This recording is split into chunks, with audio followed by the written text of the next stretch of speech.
against Israeli action in Gaza is one of the primary reasons why there is an absolute boycott. But then we are looking at a lot of conversations, and we'll have to look forward to what Prime Minister Modi has to put on the table at the summit. Every G20 summit, the focus has been economy, but as much as economy, he's focused on climate change, the concerns with regards to climate change, the focus on terrorism and how to fight terrorism. India has been a victim of terrorism, and it has only grown in the recent past, coming from Pakistan. So cross-border terrorism is an issue. Prime Minister Modi already met with and engaged the Indian diaspora in South Africa yesterday, and he not only met with the Indian community, but he's also engaging leadership-level corporate honchos in South Africa, which included NASPER's chairman and CEO, to expand technology companies' investments in India. That's a growing digital market for not just the region, for Africa, but for the world as well. So he is engaging a lot of the leaders on the sidelines of the summit that is going to begin, like you said, in just moments from now, after all the leaders arrive at the venue. So the arrivals of leaders have begun, and soon we'll be seeing how the leaders take stock of progress in cooperation in diverse areas, which include economy, defense, trade, terrorism, counter-terrorism particularly, and what every country has to say. But India, like it has been doing in the past few summits, is also going to talk about the role that Global South has to play in ensuring that the growing inequality, global inequality, is addressed. Absolutely, Geeta. And you know, when we speak of the theme for this year, and you've made some very pertinent points with regards to the G20 and how symbolic India attending this very G20 is, given the shared history both the nations have, and as well as the role that India played into bringing South Africa into the very G20 ambit itself. But just focusing on this year's South African presidency over the G20 summit, if we look at the theme, it's solidarity, equality, and sustainability. Now, when Prime Minister Modi was leaving, he had mentioned in his statement that one earth, one family, one future, that is the perspective he will be pushing for. That is the idea that he would be bringing to the table when he speaks at this very summit.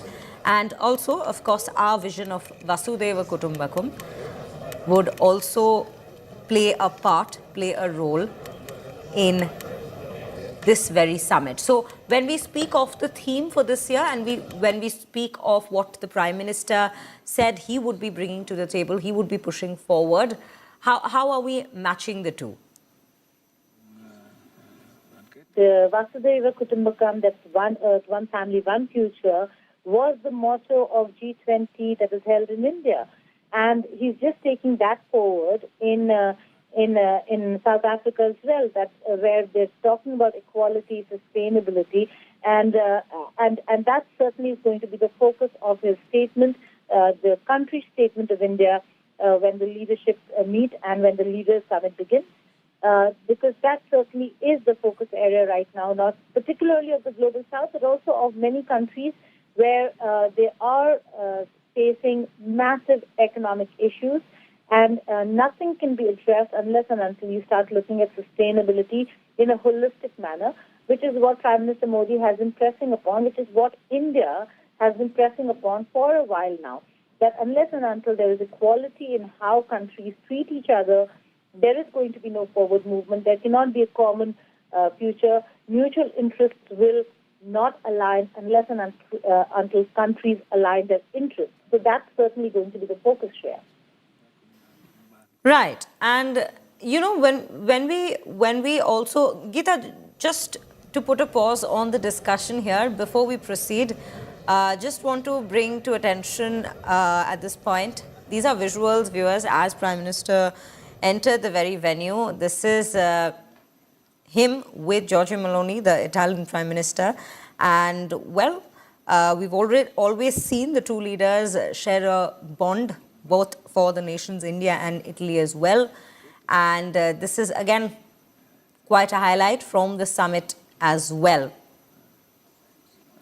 Right before the summit starts, a quick exchange, but definitely a light-hearted one between the both leaders, one that we've seen across several platforms, these pleasantries that are exchanged between, and the short exchanges that both these leaders have at several occasions, and similar visuals coming in from Johannesburg at this given point right ahead of the summit.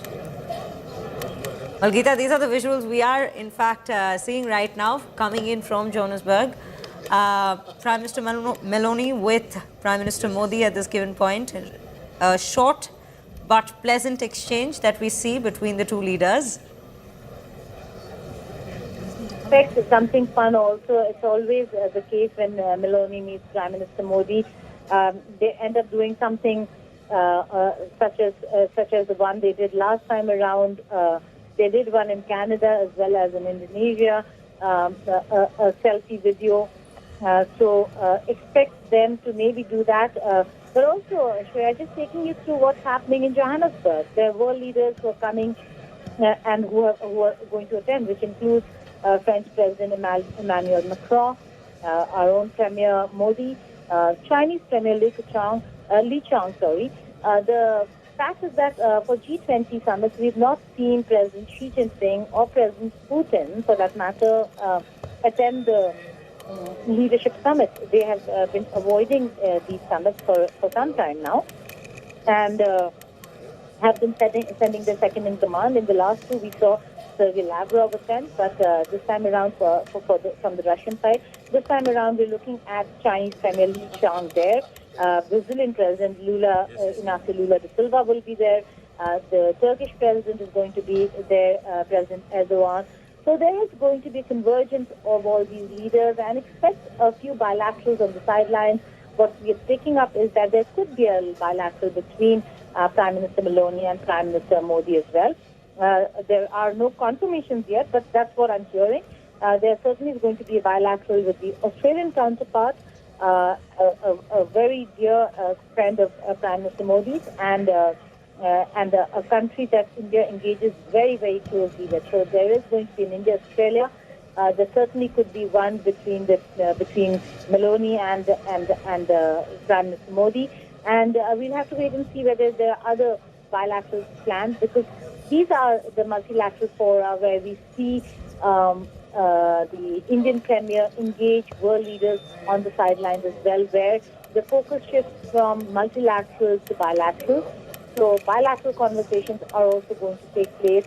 Prime Minister Modi's trust certainly is going to be investments at a time when we're looking at great difficulty when it comes to tariffs and a trade deal that is still to be yet to be signed between India and the United States of America. U.S. is not going to be in the room. Already boycotted South African G20 Summit, but there are other very important leaders. So let's see how Keir Starmer is there, the Canadian Prime Minister is there. We'll have to see how the conversations move forward when it comes to engagement bilaterally as well. Right. You know, Geeta, when we are speaking of a summit which is looking for a sustainable solution, a solution that's based in solidarity and equality, how are we looking at the US boycotting the G20 summit as well at this given point? And given that we're talking about trade at this given point, solutions with regards to trade, and the United States has been at the cusp at this point, especially this year, ever since Donald Trump has assumed presidency for the second term. All trade-related controversies or trade wars, for that matter, negotiations that have happened across the world have majorly involved the United States. At this point, a US not taking part in such a summit, how would you say that might in fact affect looking for a larger solution which would cater to all nations? Well, U.S. not participating certainly is going to impact how the countries move forward. But the fact is that over here the focus is also on how the countries come together. And it is not like the U.S. President or America per se is not going to engage all these countries.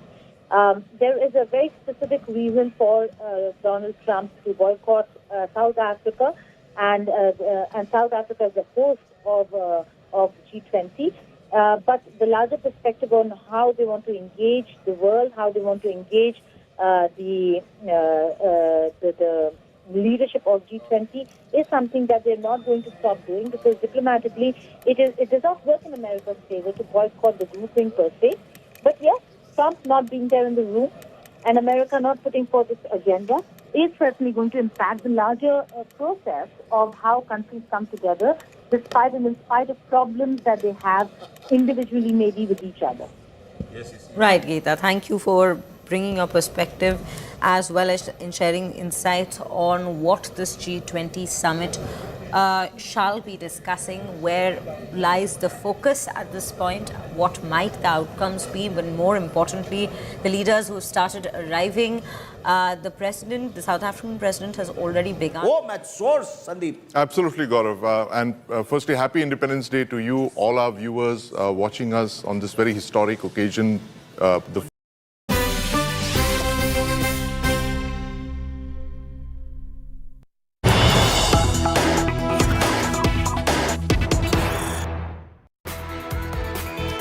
Very good afternoon, viewers. Welcome back. You're watching India Today with me, Sriya Kundu, and we have all the top updates coming in for you at this very hour in this bulletin. And we are beginning the bulletin, in fact, with some breaking news coming right at the top.